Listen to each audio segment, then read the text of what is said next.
Ugh. Ah. It's me, SaharaDrac. What are you doing watching my videos when you should be out tilling the potatoes? I'm in a bad mood. You want to know why I'm in a bad mood? Because I play stupid Marvel vs. Capcom 3, man. Man, that game's frustrating. Makes StarCraft like a relaxing shoulder massage as far as just... Because like when bullshit happens in StarCraft, it's kind of like this slow build. You see it coming, you're like, oh no, I'm gonna lose in like 15 minutes. In that game, you're just like, wait, what? And then boom, you're like, oh, I guess I wasn't. I'm dead.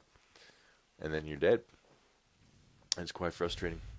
This is SaharaDrac, by the way, sclegacy.com, and I hope y'all are having a great evening because we're watching a game between ROOTdrewbie, one of the best American Terrans out there, and JackKnife, his unknown opponent, unknown to me at least, on the map Crossfire.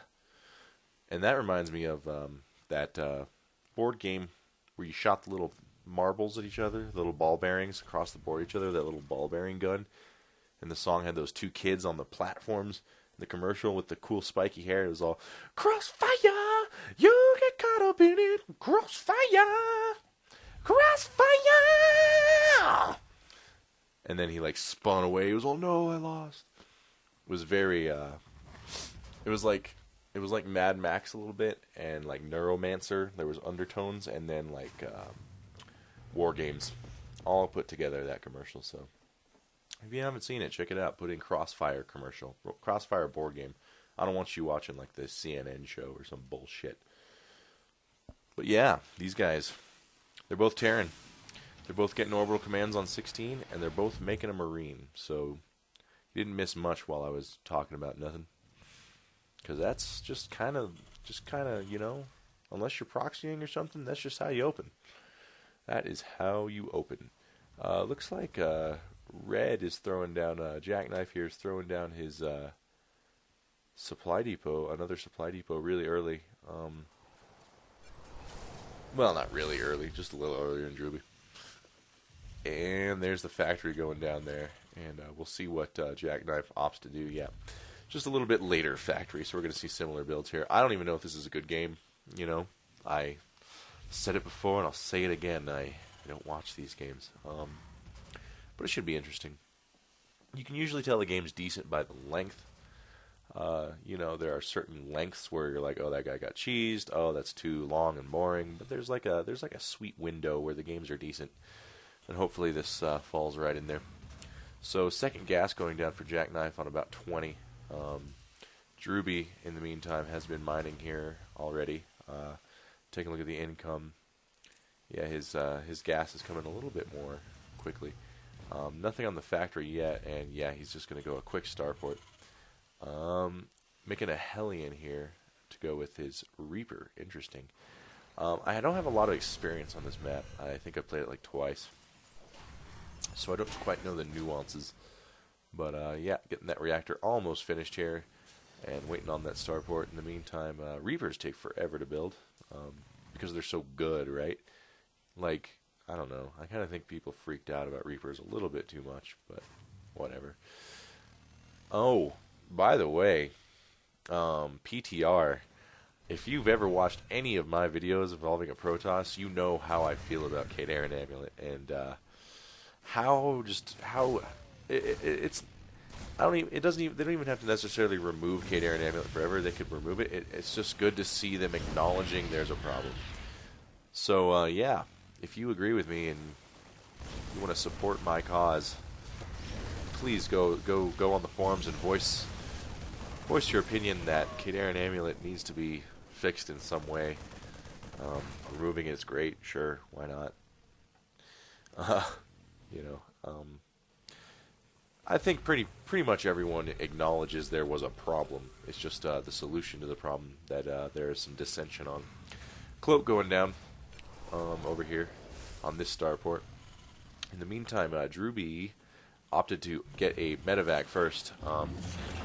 You'd think he would get a Viking just to get that air dominance first, but he's going to go for a lightning quick Marine drop, looks like, because he does have the perfect amount of Marines there. Now he's shifting buildings all over the place. Red did manage to get his Hellions killing Drewbie's Marines, so he has vision over here. Not using this reactor for anything at the moment and getting another Rax. Now he is getting cloaked, but it's going to be behind JackKnife's cloak. There's a lot of Marines there. Reaper tries to sneak up. That's probably not going to work out. And yeah, these Hellions are going to focus down that Reaper, and he... I like how when they die, they kind of shoot up a little bit, like one of their rockets went out. It's like the pod racing scene in Episode 1. And if you know anything, you know anything referencing Episode 1 is good.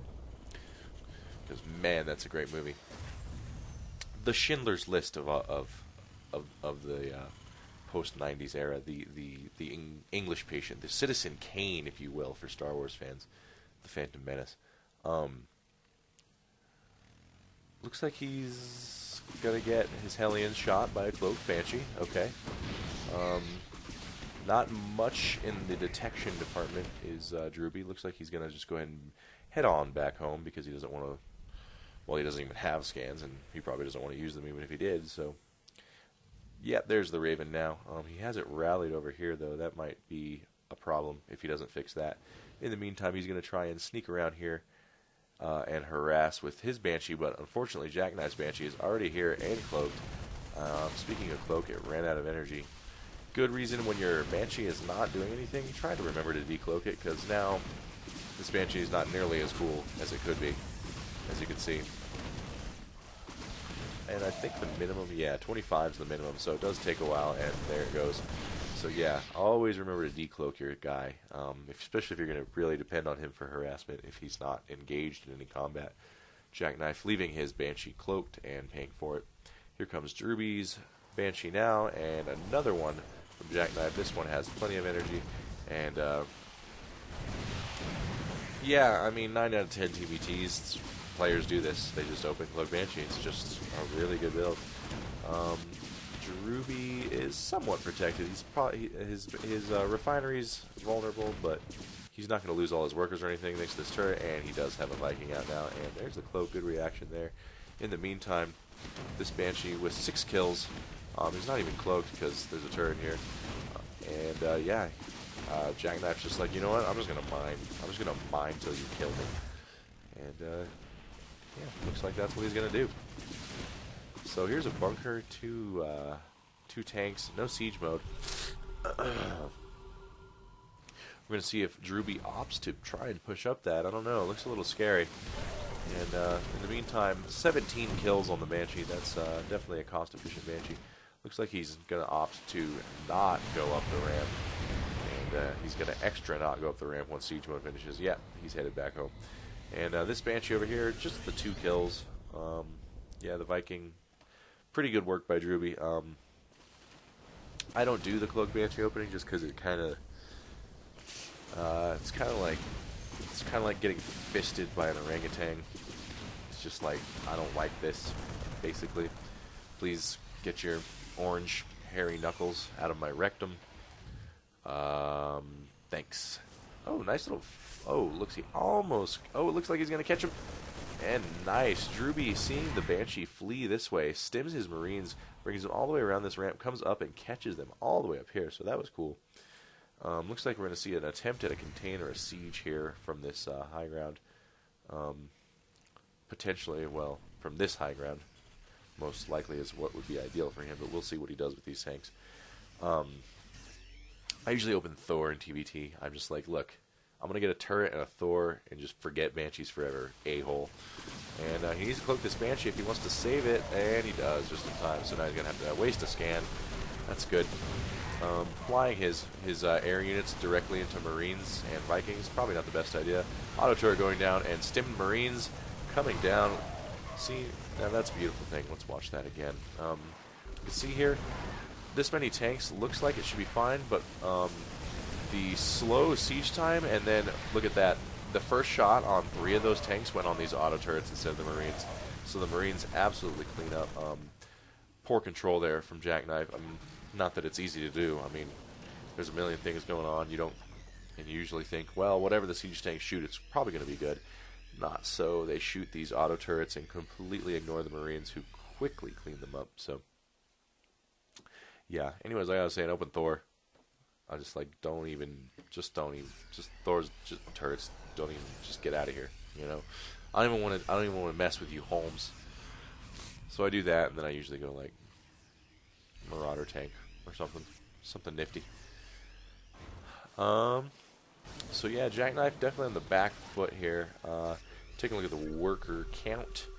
38 workers for JackKnife, 43 for Drewbie, but these guys have been mining a long time, and this expansion is pretty fresh. So Drewbie's income, as well as his map control, has been pretty solid, and you can see here queuing up a lot of SCVs, making these little mistakes and stuff, but certainly gives the illusion of having a low and keeping your money low. And yeah, all he's got now is some Marines, a couple tanks, a Raven, and a Viking, and it looks like now it's Drewbie's turn to try and siege up and kill our friend JackKnife. And I like this map. I haven't played it a lot, but I think it's pretty good. And good siege tank placement here. That's going to be hard to move in on.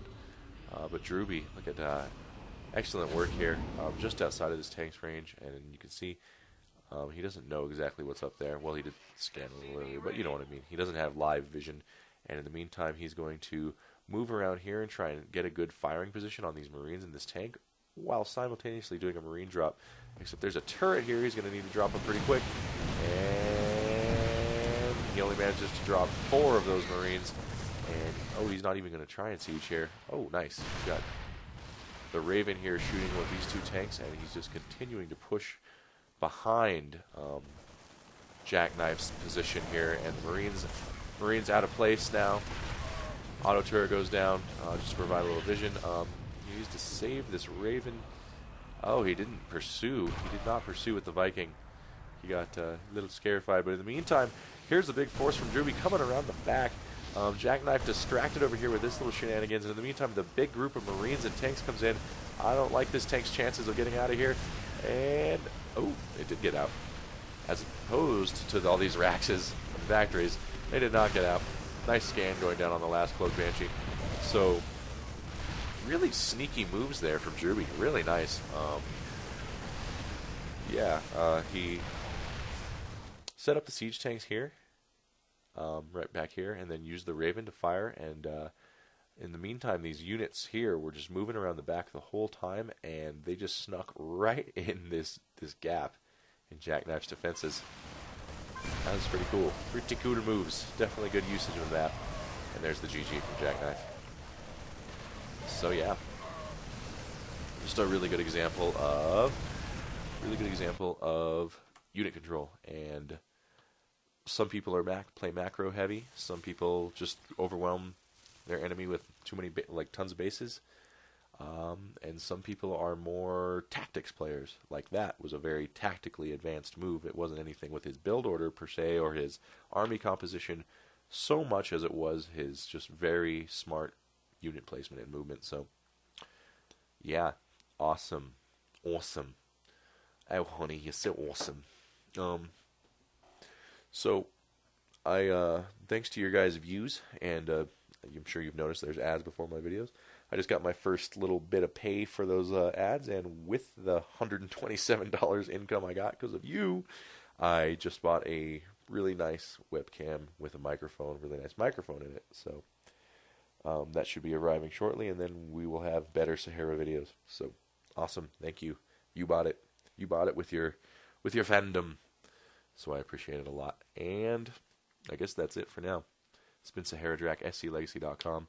If this video is wobbly, it's because I have no idea how to fucking make it not wobbly. Have a good one.